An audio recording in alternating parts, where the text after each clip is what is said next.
Hello बच्चों। अब जैसे यहाँ पे क्वेश्चन में इन्होंने क्या दिया हुआ है कि जैसे ये मैन है, वो 8 मीटर पर सेकंड से प्लैंक पर मूव कर रहा है। प्लैंक का मास है 150 और मैन का मास है 50 केजी। ठीक है। तो अब जब पर्सन आगे की तरफ में जा रहा होगा तो ये प्लैंक पीछे की तरफ में जाएगा, मतलब इस डायरेक्शन में। तो यहाँ पे by the conservation of linear momentum हम लोगों ने निकाला था, तो इनिशियल मोमेंटम जीरो था। अगर हम इस वाले डायरेक्शन को पॉजिटिव ले लेते हैं अभी मोमेंटम कंजर्वेशन के लिए, तो यहाँ से प्लैंक का वेलोसिटी कुछ भी v हो गया। अब मैन 8 मीटर पर सेकंड से प्लैंक पे चल रहा था और प्लैंक अगर पीछे जा रहा है किसी भी वेलोसिटी v से, तो ग्राउंड के रेस्पेक्ट में उसकी वेलोसिटी मिल जाएगी 8 माइनस वी। तो यहाँ से हम लोगों ने सॉल्व किया था तो v इज इक्वल्स टू हमें मिला था 2 मीटर पर सेकंड, मतलब प्लैंक की वेलोसिटी 2 हो गई, तो मैन की वेलोसिटी हो जाएगी 8 माइनस 2, मतलब 6 मीटर पर सेकंड टुवर्ड्स लेफ्ट। क्लियर। अब कंजर्व मोमेंटम हमेशा कंजर्व रहेगा, चाहे मैन इसके ऊपर में रहे और चाहे मैन कूद जाए इस पे से। तो अब इसमें क्वेश्चन जैसे पिछले वाले क्वेश्चन में तो इन्होंने पूछा था कि जब मैन इस प्लैंक पे ही चल रहा है तो फ्रीक्वेंसी क्या सुन रही होगी। अब यहाँ पे हम लोगों के पास क्या है कि frequency of the sound detected by the D after the man jumps of from the plank. Clear है।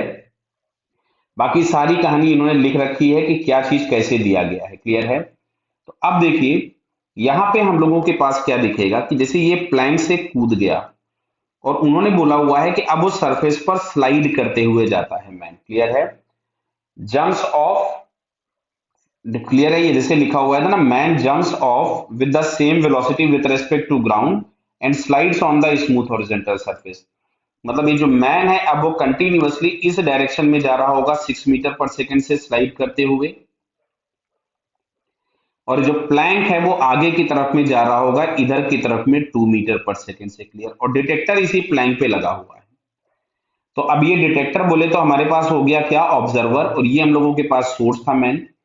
तो सोर्स टू ऑब्जर्वर हम लोग पॉजिटिव लेते हैं, मतलब ये वाला डायरेक्शन हम लोगों के पास पॉजिटिव हो जाएगा। इवन सोर्स टू ऑब्जर्वर क्या, डायरेक्शन ऑफ साउंड हम प्लस लेते हैं और साउंड सोर्स टू ऑब्जर्वर जाता है। तो अब अगर मैं यहां से लिखता हूं F apparent is equals to, मैं पहले बेसिक फॉर्मूला लिख देता हूं, F actual it is v minus v o upon v minus v s, जहां पे ये सारी वैल्यूज पॉजिटिव सेंस में है। अगर कोई भी वेलोसिटी पॉजिटिव डायरेक्शन के अपोजिट होगी तो हम उसको माइनस रखेंगे। तो यहाँ पे हमको क्या दिख रहा है कि ये वाली जो डायरेक्शन पॉजिटिव है तो ये 6 मीटर पर सेकंड, मतलब जो सोर्स है उसकी वेलोसिटी तो अपोजिट हो गई। एफ नॉट हम लोगों के पास एक्चुअल फ्रीक्वेंसी दिया था। अच्छा, अब ये जो ऑब्जर्वर मींस डिटेक्टर जो है वो प्लैंक के साथ जा रहा है इस डायरेक्शन में, तो ये वेलोसिटी पॉजिटिव डायरेक्शन में हो गई। तो यहां से आ जाएगा v माइनस 2 और ये माइनस ऑफ माइनस हो जाएगा v plus 6। F not velocity हम लोगों को दी गई थी 330 माइनस 2 अपॉन 330 प्लस 6। तो इसको अगर हम लोग सॉल्व करें तो हमारे पास आता है 328, मतलब आपको फाइनली आंसर मिलेगा एफ नॉट 328 अपॉन 336। क्लियर है। तो 328 अपॉन 336 अगर हम चेक करें तो ये हम लोगों को इसके सी ऑप्शन में दिख रहा है। क्लियर। सो जंप करने के बाद जो डिटेक्टर फ्रीक्वेंसी डिटेक्ट करेगा वो सी ऑप्शन हम लोगों के पास करेक्ट है। क्लियर बेटा। Okay, all the best.